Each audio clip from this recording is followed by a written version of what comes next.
হামলার 7 দিন পর হাইকোর্টের নির্দেশে মহেশতলায় শুভেন্দু অধিকারী রবীন্দ্রনগর থানার সামনে শুভেন্দুকে কালো পতাকা তৃণমূলে শত বাধা অতিক্রম করে বিতর্কিত এলাকা ঘুরে দেখেন তিনি। আশ্বস্ত করেন এলাকার হিন্দুদের।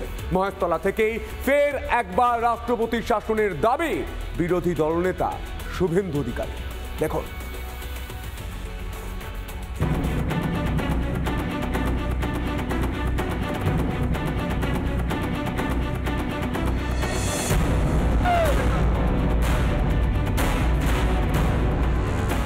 11 জুন রণক্ষেত্রের আকার নিয়েছিল এই মহেশতলা।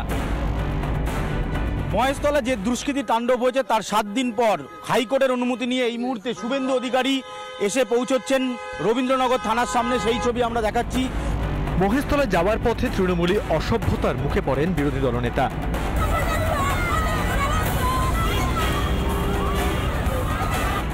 এক সপ্তাহ আগে কার্যত যুদ্ধক্ষেত্রের আকার নিয়েছিল মহেশতলা।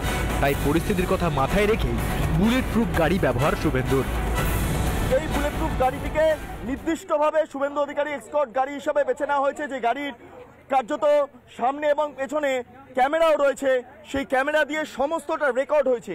এই মুহূর্তে রবীন্দ্রনগর থানায় প্রবেশের সময় যে একের পর এক ঘটনা ঘটলো, সমস্ত ঘটনা রেকর্ডিং হয়েছে।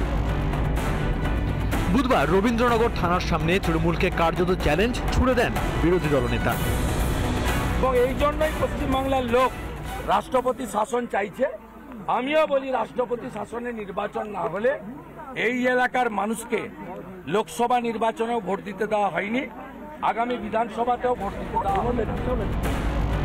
বিকেল 3টে নাগাদ মহেশতলা পৌঁছান রাজ্যের বিরোধী দলনেতা। যে জায়গা নিয়ে বিবাদ, সেই জায়গায় ঘুরে দেখেন তিনি। হামলায় ক্ষতিগ্রস্ত শিব মন্দিরে যান বিরোধী দলনেতা। ফুল দিয়ে শিবলিঙ্গের পুজো করতে দেখা যায় তাকে। পরে সাংবাদিক বৈঠকে একের পর এক অভিযোগ আনেন শুভেন্দু। মেটিয়াবুরুজে মহেশতলা পুরসভাতে এখানেও হিন্দু শূন্য করতে হবে, এটাই হচ্ছে মূল মডেল।